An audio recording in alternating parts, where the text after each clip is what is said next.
Welcome back to the Comfy Chairs, a podcast from 123 Limited. This is your host, Kate, and today's episode is a comfyHQ installment. Comfy Chairs, Hard Questions.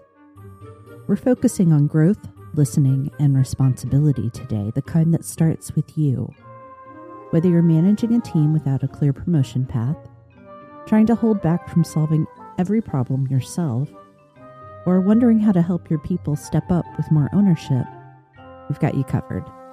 These 3 listener questions each hold a mirror up to a common leadership habit and offer a mindset shift and practical approach to do it differently.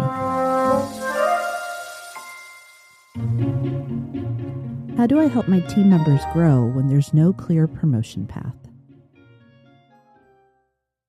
Before we talk about growth, let me focus on the relationship between promotion and advancement. Promotion is actually just one form of professional advancement. This little tweak in your perspective makes the question of helping employees grow far less challenging. It also honors the fact that not everyone craves promotion.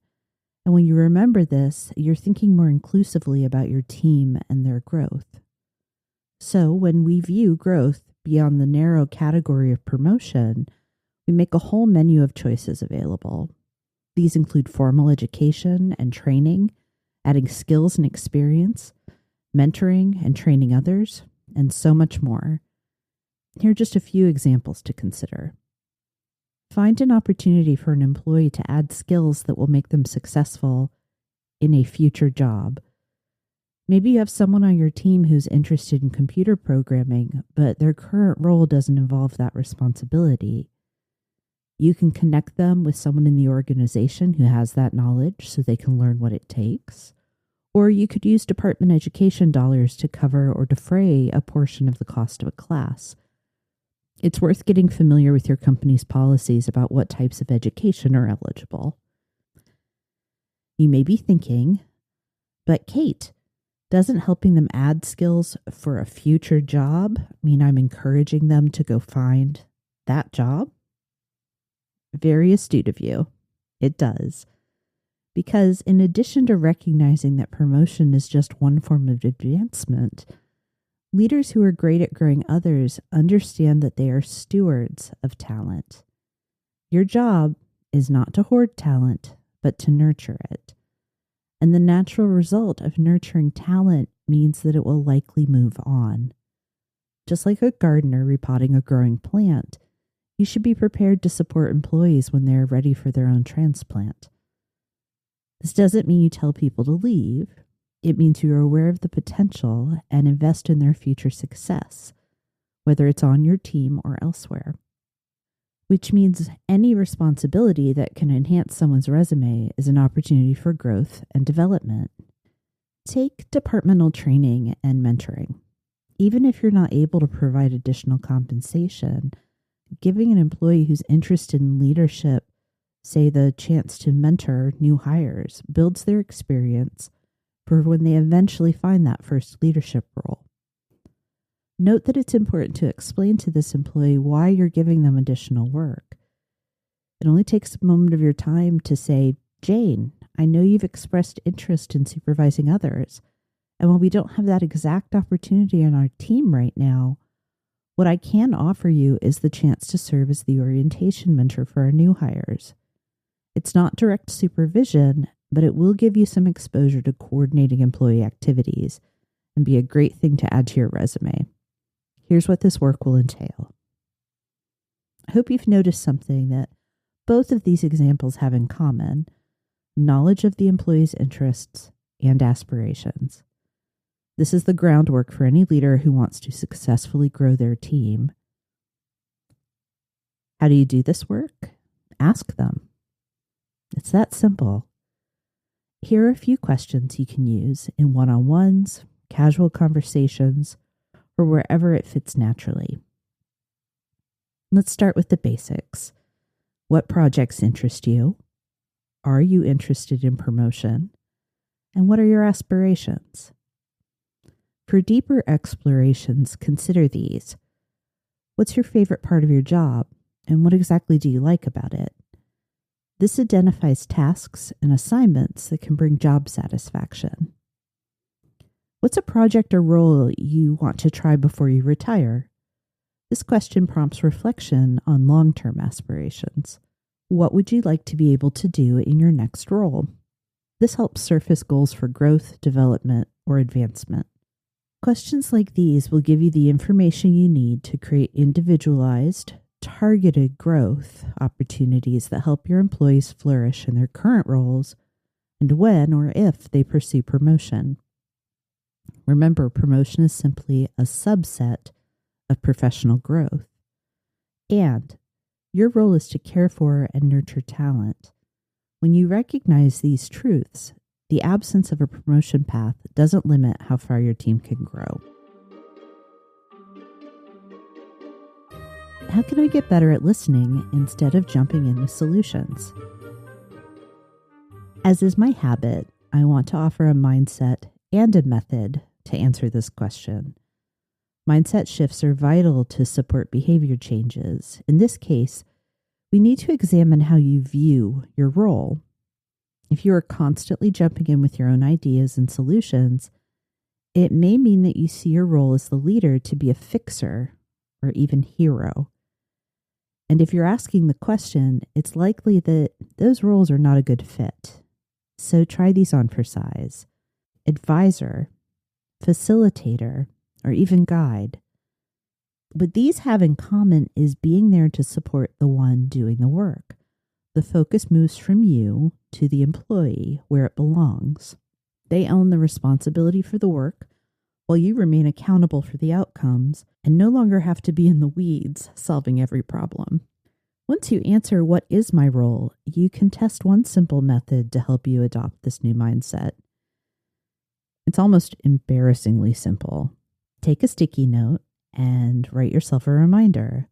You are not a fixer. You are a facilitator, guide, fill in the blank with the role you've identified. Put this note somewhere you will see it every day. Read it to yourself before the first meeting of the day, every day. Let's say for at least a week. Take this easy method one step further and spend a few minutes reflecting on what your role entails. A straightforward T-chart with two headers, a guide is not, just for example, will do just fine.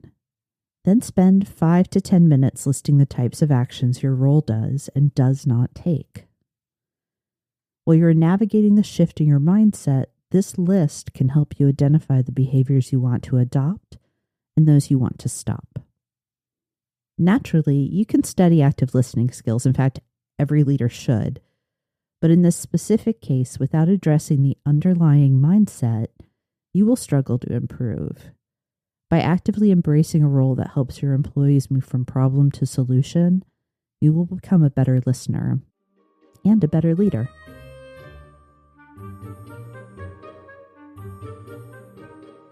What's one simple way to encourage more ownership from my team? Here is a simple and foundational tactic. Clarify expectations. Yours first. Let me ask, what exactly are you expecting in terms of ownership that you're not seeing? I categorize concerns about ownership with those that describe employees not, quote, going above and beyond, unquote. Own what? Above and beyond what? These are cases where the job expectations are not clear and not aligned with what the manager expects. And the hard truth is that ultimately, this isn't about the employee. It's a reflection of what you've told them about their responsibilities. It may mean that you need to up your game when it comes to setting expectations and giving assignments.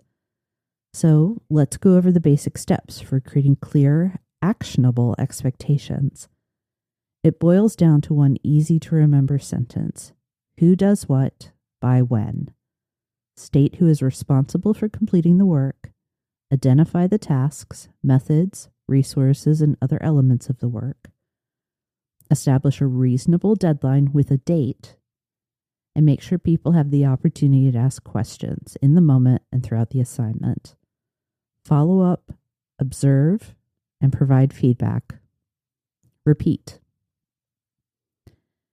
If you find yourself thinking they don't have enough ownership of what we're doing, then take a few moments to reflect on how effectively you explained what they need to do to accomplish the job.